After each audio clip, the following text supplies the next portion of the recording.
साथीहरू म चाहिँ अब चुनाव नजिकिए सँगसँगै चाहिँ हाम्रो टोल छिमेकमा चाहिँ होइन गाउँ गाउँमा घर घरमा चाहिँ विचार के रहेछ त गाउँ टोलमा भनेर चाहिँ म आएको छु।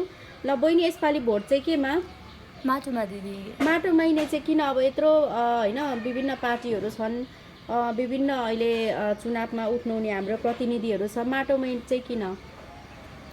हर्क साम्बाङले यो धरानलाई धेरै डेभलप गर्नुभएको छ अनि पानीहरू पनि प्रोभाइड गरिराख्नु भएको छ। तर अहिले चाहिँ के भनिरहेछ भने मान्छेले पानी हर्क साम्पाङ हुँदा आएको थिएन, थुप्रै आएको थिएन होइन, अहिले चाहिँ पुरा पानी छ्यालबेल आइरहेको छ भनेर यो अगुवा फैलाउने कुराहरू गरिरहेछन्। यसमा चाहिँ के छ त तपाईँको विचार? होइन, पानी आएको थियो तर अहिले फेरि हर्क साम्बाङले उहाँले पोस्ट छोडेपछि फेरि पानी आउनु रोकिरहेछ। भनेपछि हर्क साम्पाङ चाहिँ विकास गर्नुहुने रहेछ होइन नेतृत्व। यसपालि त्यही भएर भोट चाहिँ माटैमा। हजुर। ल अनि यसपालि अब चुनाव नजिकिँदैछ, भोट चाहिँ केमा दाजुको? भोट त अब माटैलाई दिने हो नि। माटैलाई है। दाजुले पनि यहाँनिर टमाटरहरू फलाएर श्रम गरिरहनु भएको रहेछ। अब यत्रो धरानमा चाहिँ प्रतिनिधिहरू छन् विभिन्न पार्टीबाट होइन, माटोलाई नै चाहिँ किन चुज गर्नुभयो त? माटो भनेको चाहिँ अब जेस हजुर धेरै राम्रो लाग्यो। हजुर। योभन्दा पहिले हर्कले जुन गरेका कामहरू हजुर अब कोकाबाट पानी ल्याउनु भयो। हजुर।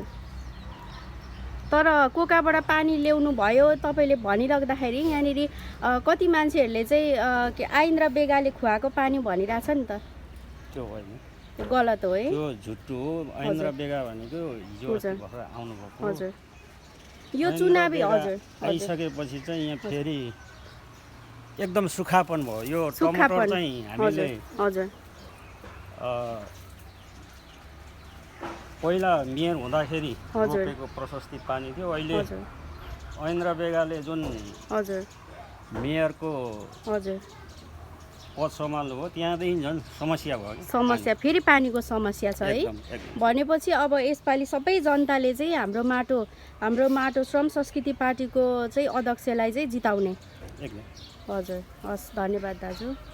सबै जनताले उसलाई त एउटा नेता, विश्वासिलो नेता भएको कारणले गर्दाखेरि उसलाई चाहिँ सबैले अनुदान दिएर बजेट निर्माण गरेर जनताले निर्माण गरेको हो क्या त्यो सबै।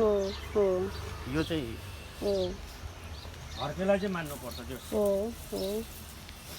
मान्छेले अब कति दाजु यस्तो पनि भनिरहेछ नि त, बोली राम्रो छैन, खराब छ बोली होइन, नेता भएपछि भनिरहेछ नि त। तपाईँको धारणा चाहिँ के छ त यसमा? होइन, त्यतिको बोली त हुनै पर्यो नि। त्यो खालको बोली भएन भने त यो भ्रष्टाचार नेताहरूले त उसलाई त नगरेको कामलाई गरेको कामलाई गरिन भन्ने त्यो त भइहाल्छ नि। त्यो कडा हुनु पर्यो, अझै त्योभन्दा अझै बोली खस्रो कडा हुनु पर्यो। हो, तर काम चाहिँ राम्रो हुनु पर्यो होइन। हजुर। यसपालि भोट अब चुनाव नजिकिँदैछ, भोट चाहिँ के हो भाइको? हाम्रो माटोमै हो। माटोमै चाहिँ किन त? श्रम संस्कृति पार्टी भनेको हर्क साम्पाङ हैन, त्यस्तो तपाईहरु चाहिँ श्रम गर्ने। हजुर।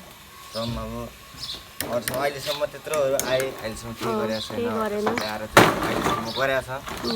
त्यही कारणले गर्दाखेरि मेरो भोट चाहिँ माटोमै हो। ल धन्यवाद भाइ।